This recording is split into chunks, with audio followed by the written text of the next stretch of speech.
Welcome back to the Stay Tuned podcast. This is episode 4. Got a special guest with me this week. His name is Jason Kaul. Welcome, Jason. Thank you. Jason is a close friend of mine through athletics. He's on the football team, and through FCA, we've become really close. So I'll give you a second to introduce yourself to the audience. Well, yeah, really happy to be here. So my name's Jason Kaul. I'm a junior this year at Stanford. On the football team, I play inside linebacker, and I'm also a leader on the FCA team at Stanford, so was a leader with Andrew this past year. And then I'm also a member of a student-athlete organization called Cardinal Red, which stands for Resiliency, Health, and Emotional Development. So it's more of like a mental health aspect of the athletic community, so that's another one of my passions. Sweet. And what are you studying here? I'm studying psychology. So really big interest in sports psychology, really like focusing on the mental side of the game and thinking about what improves performance and all that type of thing. And even thinking about possibly applying for PhD programs coming up. So dang, PhD. That'd be crazy. How many years is it? That's a 5 to 6 year commitment. 5 to 6 years. Mm-hmm. Dang. After 4 years or 5 years of college, maybe. Yeah, possibly. We'll see. Unique kind of thing about Jason, not from a typical state, right?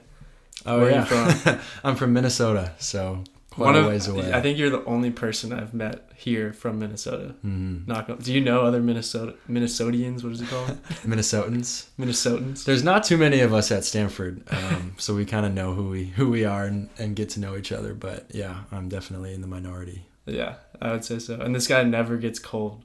That's the difference. I think California's made me soft because if it's 50 degrees, I'm wearing a jacket. Exactly. This guy's wearing short sleeve shirt. Shorts and a t-shirt most days. Every day, literally. Got to take advantage of the weather here. Yeah, I'm going to miss that for sure. But first question I like to ask everybody to give insight into your life a little bit outside of the passing by and just saying hi to you. Yeah. What have you been staying tuned into recently in your life? Yeah, so something I've kind of always held myself on, something that when I was looking at what school I wanted to go to for college and just kind of how I live my life, I've always split it up into 4 different categories. Sports, school, relationships, and faith. Those have always kind of been my 4 main pillars that I'm always trying to abide by and just really get the best out of all of those options. And so in football, my life right now, we're in off season right now, so we're doing a lot of training, early morning runs and lifts that are pretty hardcore, but I've honestly really loved it because it's just an opportunity to get faster and get stronger and then prepare for the season. So a lot of my focus has been on eating right and really working hard in the weight room to get stronger. So after I'm done with football, I feel like I would really love to get into like triathlon training. So like running, biking, swimming, that type of thing. I think that's kind of something that I'm looking into. I'm also pretty interested in that too. I don't know if it's like an athlete thing that you just want to test yourself in that way, but I'm actually super interested in trying that too. Yeah. That's super cool. So yeah, that's the sports side of things. Okay. And then real quick, so school, something that I'm working on currently is I got accepted into a research program for this summer. And so congrats. All right, that's sick.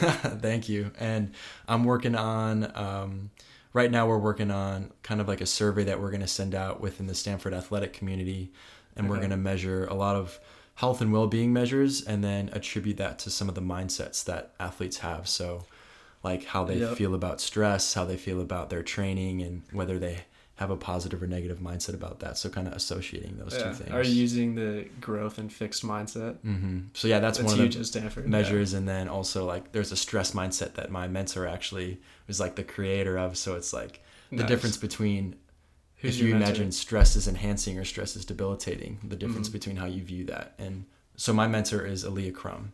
Aaliyah Crum's your mentor. Yeah. Wow. That's pretty cool. Come to Stanford and you can get somebody like that as your mentor. Yeah. So I'm actually in her class right now. So I get kind of like all the different realms. I'm in her class. I'm doing research underneath her. So that's pretty cool. And so sports, school, relationships. Big one. Some big news is I actually got engaged about a month ago. This guy's engaged. So that has been a blessing. So you did it? You're not all the way there yet, but No, you're thank getting you. close. Yeah, you're getting close. Yeah, so yeah, my fiance now, Liz, we've been dating for over 6 years now, so we're high school sweethearts. You can say what's up to Liz too. She'll probably watch. Little shout out.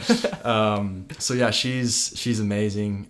She plays soccer at a school in Wisconsin Lacrosse. Soccer player, and she's also doing part-time in the Air Force. So she's about just as busy as I am, and she's studying nutrition and microbiology. So she's you guys are going to be a fit family. that would be awesome. Yeah, so that's been definitely one of my highlights of it's been tough doing long distance, but yeah, really exciting. Engaged. So awesome. And then last one is faith. And that's definitely the middle of it all. My favorite. So I think really at Stanford, there's a lot of different areas that I'm investing my time in, whether it's FCA, being a leader in that. I'm actually leading a Bible study for the football team right now. So that's been a journey in its own, getting guys. And there's a good group of guys that we'll get every single week, which has been amazing. And also just some of my personal stuff too. So digging into scripture and of course, us being accountability partners in terms of journaling, that's something that we've really tried to get going is our journaling practice. So. Definitely. I'd say accountability is a huge, that's just what I've learned. Like having an accountability partner or somebody that you're talking to makes it not easier, but like you're going to do it. You're more likely to do it. Exactly. Because I'm like, oh, Jason's probably doing it. And I don't want Jason to be like, hey, did you journal? And then say no, you know? So there's like a external motivation to do it instead of all just internal, like intrinsic. Because we like life goes on, we kind of just forget about it a lot. But if somebody else reminds you, I feel like that's especially if it's like huge. A friend or a brother like that. There's a special connection there, holding each other accountable. Absolutely. And then next question is, what's something unique about you that people probably don't know? Like somebody that will say hi to you in the dining hall, but they're like, they wouldn't know this about you unless they listen to this podcast. Well, let's see. Also, pause. Kyle just flushed the toilet. We'll probably keep that in. Little background noise. Kyle, nice piss, man. Nice. So yeah, something unique about me. Well, obviously, I've got blazing red hair. That's something that makes me unique, and I guess most people wouldn't know that I'm actually the only redhead in my immediate family. So my mom, my dad, and both my brothers all have dark brown hair. Wow. So would I look more likely to be in your family? Exactly. Yeah. Other than the fact that he's 6'4" and I'm 5'10" and a half. I'll give myself that. Yeah. I mean, so yeah, as a kid, I was always kind of like, I didn't really enjoy being singled out in that way, you know, like everybody kind of knew who I was because I was always bigger than everybody and my bright red hair. And I think I've come to really like be grateful, I think, and just like enjoy being a little different and being a little unique in that way. And like, so I've definitely, my little kid self would be proud of where I am now as far as. It was something you were self-conscious about for sure. When Exactly. You were younger. Yeah. Now you own it and you're killing it. People obviously see you around, and I do this topic where people gossip a lot and talk about people, but that might not be true, right? Gossip is gossip. What do you think is a common misconception about Jason Kaul that people might have? It's a good question. There comes a certain label with, for one, being on the football team. I think just being a big guy on a football team, I think there comes an expectation for there to be a form of just aggressive behavior and like definitely like a masculinity that comes with that. And I think one of the attributes that I really hold myself on is just my genuineness and my kindness. I think the way that I want to address people and just form relationships with them, I think I really do my best to be genuine with them and show them my true personality and really serve them in a way that I think most people would have a surprised look on their face when they come to find that like I'm just a really kind, down-to-earth guy that cares about you and wants to serve you in the best way possible. And I think that's definitely my faith coming out in that. So I love one of the things I actually love doing at Stanford is I'll walk into a class, and even though I'm 6'4" and like 225, like I'll do my best to not say, or to say that I'm not an athlete, and see how far I can go as far as the expectations change around me. And then it's always interesting when they find out, oh, like you're on the football team, how they treat me differently a little bit. So it's almost like a social experiment. That's interesting. I've done that too. I wonder how many people, student athletes that are listening, have tried that out. Because there's a certain stigma, or like stereotype might be a better word for it, of an athlete in a class. Like, oh, they're more focused on like practice and lifting than the class, so like maybe they don't want you in their group or something like that. But yeah, that's pretty funny. Walking into a class and then they're like, oh, and you just don't say anything about it. You're like, I'm from Minnesota. Yeah, just a normal student, just a normal guy. And so yeah, that's always been fun. And so yeah, I'd just say overarching theme is my genuineness, I think, is something I really hold myself to. Yeah. So if you see Jason around, feel free to say what's up, and he's not going to punch you in the face. He'll probably like give you a hug or something. Yeah. I'll beat you on the basketball court though. True. All right. That's something I want everybody to know. Yeah. People that come here for a sport, you're often defined by that sport, because the day or the days of being a double or triple sport athlete are kind of like basically gone, unless some people do track and something else. A few people. But this guy's really good at basketball. So you want to tell him a little backstory on basketball for you? Well, yeah. So in high school, I was a 3-sport athlete, and I played football, basketball, and baseball. And so that was triple threat. Oh yeah. And so I loved doing it. I always felt like every season was new for me, and I loved that. And so really what's interesting about my recruitment here is that all the way through high school, I thought basketball was going to be my sport that I worked the hardest in and was going to get recruited by and everything. And so, I mean, if you would have asked me all the way through high school, I would have envisioned myself in college playing basketball. Wow. And it wasn't until my senior year, I had a pretty standout junior and senior year in football. And it wasn't until after my senior year football season that Stanford kind of reached out after seeing my film and was like, we're interested in who you are and like the type of player that you are. And so it was really late in the process, and I kind of just went with it, and I knew Stanford was the right place for me as soon as I stepped foot on campus. I'm glad you're here. Otherwise we wouldn't have met. There's no way we would have met. Oh yeah. Minnesota, no we way. wouldn't have met. Yeah. And so of course really grateful for definitely a God thing of just placing me here, and I definitely feel this is the right place for me. But yeah, it was kind of a crazy thing that happened in my high school. Yeah. So you got recruited here, but I don't know if people know this. You're a walk-on. Yeah. Right. And that's a whole different experience. Oh, yeah, for sure. So we can go into that a little bit. I think it'd be cool to hear a little bit about that experience for you, because it's a bit more challenging, especially with all your guys surrounding you that are getting everything and all that. Yeah, that's definitely played a huge part in my identity, I think. I mean, coming in, I think like any walk-on will say, like, the goal of getting a scholarship is at the forefront of your mind like every single morning you wake up. Like I remember like, that's why you're lifting, that's why I'm running. Exactly. Like my alarm clock basically says, and it still does, of just like earn that scholarship, like today, earn that scholarship. And so it's been the most rewarding journey I think that I've faced, one of the toughest journeys that I've faced.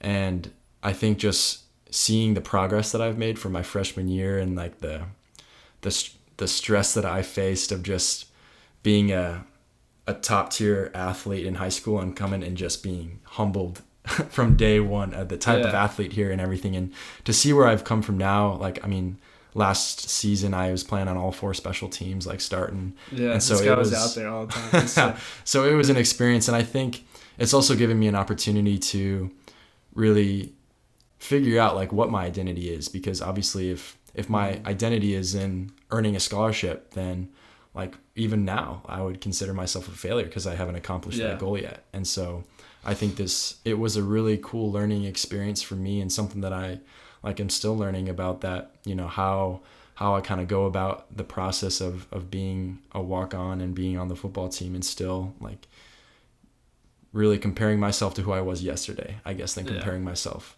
to some other guys to on my others, team. yeah. That's when you start comparing yourself to others, it doesn't usually turn out well. It doesn't ever really turn out well. Right. But you're your own guy. You're like special, awesome person. Yeah. Thanks, man. Still haven't gotten the scholarship, but there's still a chance. Oh yeah, they're still hoping. And Coach Shaw definitely listens to this, so expect that coming soon. We'll see. But I guess into that side of things, mental health was a big topic this week at Stanford. This will release probably 2 weeks later, but we had game faces. You were a big part of that. Yeah. So that's one of the big events with the group that I'm in, Cardinal Red, that we host game faces. So basically, it's an event for student athletes to basically tell their stories. A lot of times it's about injuries that they've had over the course of their season, or a lot of mental health things that they've struggled with at Stanford, as it's a very stressful and challenging place, and a lot of people have a lot of highs and a lot of lows, and so it's a space for them to share their story and for other people. And there's about 200 to 250 athletes there that came and supported all the speakers, and so that was an amazing experience. The speaker that I mentored had a super inspiring story. She was a gymnast in high school, full ride to Stanford, and got into an accident where it was a career-ending accident, and basically still ended up at Stanford being accepted as a regular student and decided to be a part of the gymnastics team as a coach, which is, her story was incredible. So, yeah, I'd encourage everybody to watch or listen to the videos from that too. Really cool. One of our close friends, Allie, spoke. She's on the swimming team and shared a really good story. So we'll definitely plug that if you're interested in that. Just hearing real stories, right? Which is kind of the point of this podcast, to share your stories, whether it's like success, struggle, whatever you want to be, stuff about you. So to finish off, what I let people do is just say quick, like 15, 30 seconds, whatever you want to say to the audience as your like parting words. Yeah,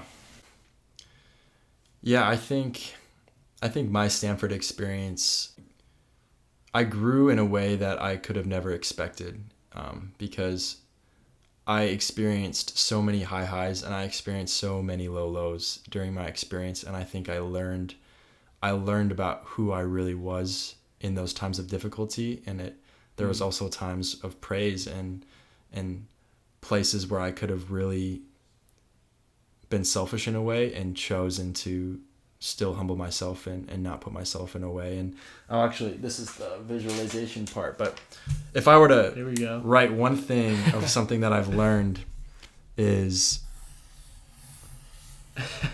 so this is the path that a lot of people face in college. They start their freshman year and it's really hard, and they expect college to be the best time of their life. That's what everyone tells you. And they make a lot of friends and they fail tests, and there's so many high highs and low lows. And basically what I've tried to apply in my own life is this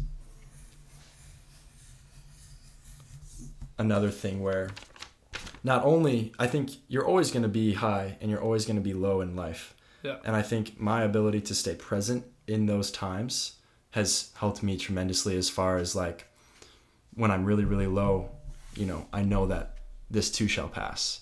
And when I'm really, really high and experiencing, like after we beat Oregon, like that is a feeling that will stay with me forever. Yeah, nothing better than a post-dub locker room. Exactly. And that's amazing. And you should enjoy that, but you also have to realize that, like that you aren't always going to be feeling that way. And so not only can you stay present in this, but also from where you started to where you finish, you're always growing. And I feel like this is also a visualization of you're also growing and getting closer to God in a way. And so I think that's my visualization of. That's good. First person to draw something, and I love that. So for people listening on the podcast, you had a beautiful drawing, but they're not going to be able to see that. So how would you describe that? What you just illustrated to them? I guess think of a constant wave. With really low valleys and high mountaintops, and the process of life as you go up and down this spiral. And instead of experiencing that for what it is, I would say envision smaller waves where you're able to stay present in that moment, but also waves that are gradually going upwards in a way that shows the progress that you've made, maybe since your freshman year to your senior year, or where you started to where you're ending. Definitely. Not only growing, but getting closer to God, I think that's what I want. Yeah, I agree. College is a place where you definitely find yourself. But it doesn't feel like that every day. But over time, it definitely works itself out. But I love that illustration. And I appreciate it, Jason. That was sick. Of course. Yeah. So thank you. Everybody stay tuned. We got more coming in soon, but this is a good one. Cool.